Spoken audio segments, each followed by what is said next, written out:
The story begins with a beautiful girl named Abby, who is leaving Las Vegas to attend college in a new city. After her mother passed away, she was raised by her father, who taught her how to play poker. She became so skilled at poker that she became famous across the entire state. But now, she's going to college to build a new identity, away from all that. As soon as she reaches college, Abby meets her friend Rose, and both of them are very happy to see each other. Rose takes her to the hostel room and tells her that she has a boyfriend named Sonny. That very night, Rose convinces Abby to go to an underground fight club, and Sonny goes with them too. After reaching the fight club, Abby bumps into a boy named Travis, who is a famous boxer in that show. Then the fight begins, and Abby is very impressed by Travis's amazing performance. When the fight ends, Travis apologizes to Abby because some of his opponent's blood splattered onto her sweater. Later that night, after coming back home, Abby kept thinking about him. In the morning, Abby goes to deposit the admission fees. Actually, she had won this money by playing poker, but the principal says they only accept payments by check or credit card.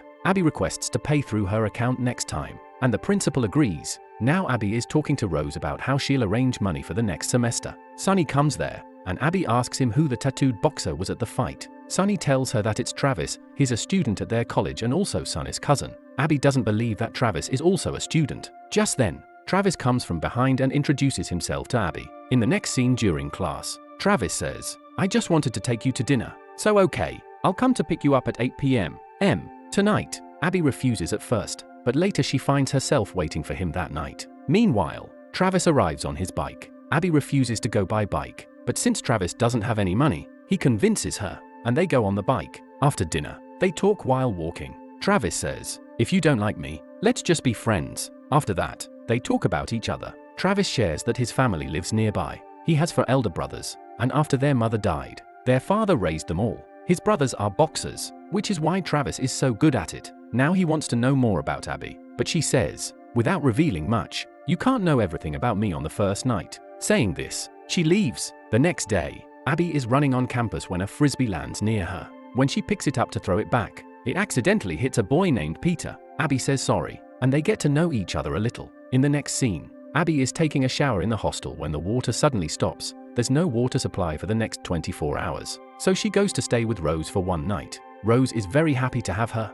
That night, while Abby is studying, she hears sounds coming from the nearby room, which is Travis's room. After a while, a girl comes out of his room and gives Abby her number, asking her to give it to Travis. Abby goes and gives him the number, but Travis throws it away. Abby, surprised, asks, "Why did you throw her number away? I thought you two were close." Travis says, "We met on a dating app, and whatever happened was just for one time." Then Travis says, "If you want, you can study on my bed tonight." Abby refuses at first, but since she has a test the next day, she agrees and sits on the bed to study. Her marker runs out, so she asks Travis for one. When she opens his drawer, she finds a lot of protections inside. She feels very strange seeing this. It's quite late now, and Abby ends up falling asleep.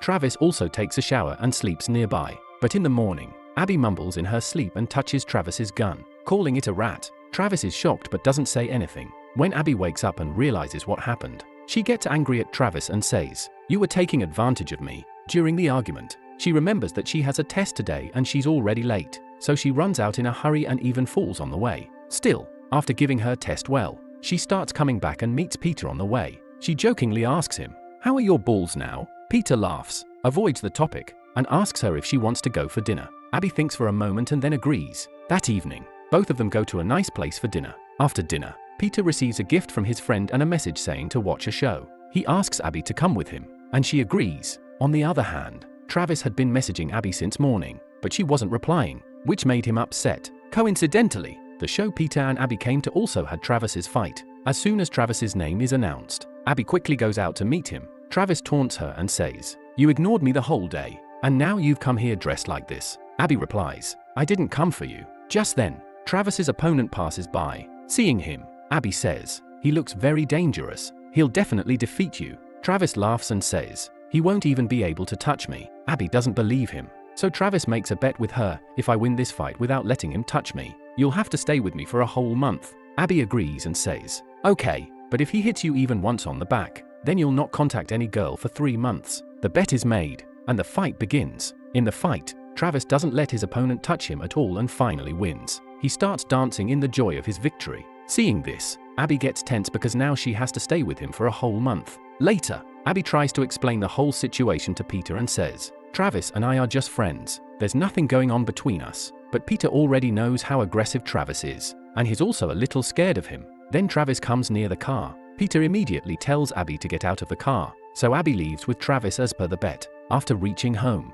Abby says, "Don't even think of doing anything wrong with me. I will stay with you only for 30 days. Don't expect anything more than that." After this, days start passing. In the beginning, Travis feels like a stranger to Abby, but slowly they both start enjoying each other's company. We see different scenes where they're spending time together. Then one day, Travis takes Abby to meet his family. There, Abby feels very happy meeting Travis's brothers, and there was a lot of love between all of them. By the evening, everyone is sitting together. They have dinner, and after dinner, everyone starts playing poker and they ask Abby to join them. At first, she refuses, but after they insist again and again, she finally agrees. As soon as the game starts, Abby defeats everyone in the very first round, which shocks them all. Seeing this, Travis's dad asks Abby where she's from and what her father's name is. When Abby tells him, he recognizes her dad and realizes that Abby has been playing poker since childhood. She is known throughout the state by her lucky number 13, and there were even articles about her on the internet. Now everyone recognizes her, and all of Travis's brothers start taking selfies with Abby. Abby feels really happy spending time with them. After this, we see Travis and Abby spending more and more time together, and the bond between them starts growing deeper. In the next scene, we see Abby and Travis together in the room. Travis sees Abby and says that she was going to stay here for only 2 more days, and after that, it would be her birthday, then she would leave. Both of them start joking with each other, and during this, they come closer. Travis starts kissing her, and Abby couldn't control herself either. But before things could go too far, Abby suddenly gets up and leaves, saying she needs to go to the bathroom. Travis waits for her, but during this time, a notification pops up on Abby's laptop. From it, Travis finds out that Abby was messaging someone saying "miss you too." This makes him angry, and he leaves the room without saying anything. Abby runs after him and tries to stop him, but Travis doesn't respond and doesn't return the whole night. The next morning, Travis comes home drunk. Abby says, "I was so worried about you all night. Where did you go?" Travis replies, "Why should you be worried about me? You were busy sending the miss you messages to someone else." Hearing this, Abby gets very angry and says, "That was my dad.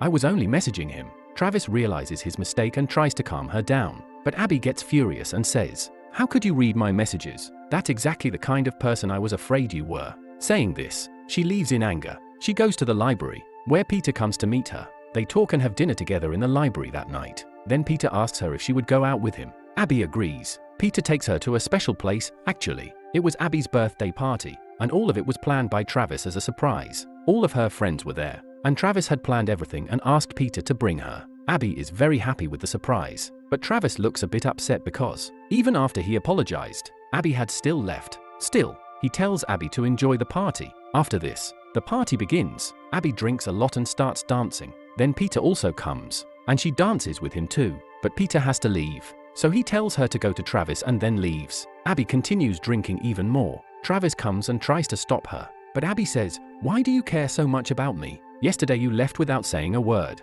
You didn't even think once that I was so worried, and now you're doing all this for me?" Saying this, she walks away, but Travis follows her and tries to convince her. He says, "You're just saying all this because you're drunk, but no matter how much you try to run away from me, I won't let you go. Why can't you understand that I want to stay with you forever?" Hearing this, Abby finally agrees and starts kissing him, but suddenly, she vomits because she had drunk too much. Travis takes care of her, and since she's still not feeling well, he brings her home. The next day, when Abby wakes up, Travis goes to make breakfast for her. When he returns, Abby says, "Tomorrow is the last day of our bet, so I want us to do something special. Will you massage my feet? They're hurting a lot." Travis agrees. While massaging her feet, Abby starts feeling better and gets back in form. Then both of them spend the last night very beautifully. The next day, when Abby is going to her college, a man comes and tells her to come with him. Abby says, "I don't want to gamble or do anything like that anymore." But the man replies, "Your dad is in our custody. If you don't come with us, we'll kill him." Hearing this, she goes straight to Las Vegas. Travis gets tense because of Abby's sudden disappearance, and her phone is also switched off. Meanwhile, Rose and Sunny also come over. Travis tells them, "Abby is missing. I know she's famous for her lucky number 13. I'm sure she's in trouble." Rose says, "I can track her phone." They find out that she is currently in Las Vegas. Travis immediately leaves for Las Vegas. On the other side, Abby gets a call and is taken to her dad. Her dad says, "I took a loan of $10,000 from some people, and now I can't pay it back. They want you to gamble for them. The man from whom the loan was taken is named Benny. He now asks Abby to gamble. Abby dresses up and goes to a club where no one recognizes her. She gambles the whole night and wins $10,000. But as she is about to leave, a security guard stops her. He turns out to be Abby's old college friend. He says, "Let's catch up sometime." Abby agrees, but when she's about to leave, her friend suddenly stops her and says, "You're underage, and gambling is illegal for you. If you get caught doing this, you'll be expelled from your university." Taking advantage of the situation, he says, "If you give me the money, I won't report you." Abby is forced to agree, but she feels very bad. She calls her dad crying and says, "I couldn't do anything." After that, she returns to Benny. Benny says, "If you want to save your dad, you'll have to work for me. I'll pay the entry fee for all the clubs you go to, and we'll split the winnings 50-50ths. But Abby says, "I don't want this kind of life. I just want to go to college and study." Still, Benny keeps threatening her again and again. Just then, Travis arrives and beats up all the people there, saving Abby. But Abby gets angry and says, "You didn't need to save me. I could have handled the situation myself." Travis replies, "I was so worried about you," and then proposes to her. At first, Abby gets angry, but then she comes close and kisses him. Both of them enjoy this romantic moment. Now Travis starts thinking deeply about everything that has happened. Then Travis sees an advertisement on TV about a fight where the winner will get $10,000. So he enrolls for the fight. When Abby is sleeping, Travis quietly leaves. After waking up, Abby gets a message from him saying that he is going to fight a match that could help repay the loan. Seeing this, Abby rushes out to stop him. But as she reaches the parking lot, she sees her dad and her friend talking. From their conversation, it becomes clear that both of them had planned together to trap Abby, and now her dad has all the money. Abby feels very hurt by this. She goes straight to them, shocks her friend, and makes him unconscious. Then she turns to her dad and asks, "Why did you do this to me?" Her dad replies, "I didn't even have enough money to survive. My luck was never good, so I thought of using you." Abby says, "Instead of doing all this, you should have just worked a normal job." Then, full of anger, she drags him out of the car and drives away. Now she is on her way to stop Travis from fighting, because she has realized the whole thing was a scam and her dad was also involved with Benny. But on the other hand, the fight has already started. This was a brutal match with no rules. Travis's opponent is very strong and is hitting him with a chain, which leaves Travis badly injured. Then suddenly, a short circuit happens, and a fire breaks out, which forces the fight to stop. Just then, Abby reaches the spot and takes Travis home. Now both of them are at home. And finally, there is no more trouble in their lives. The next day, as they are about to leave Las Vegas, they find a bag in the car. Inside it is a lot of money that Abby had won. Now Abby doesn't need to worry about her tuition fees either, and both of them are very happy to be with each other.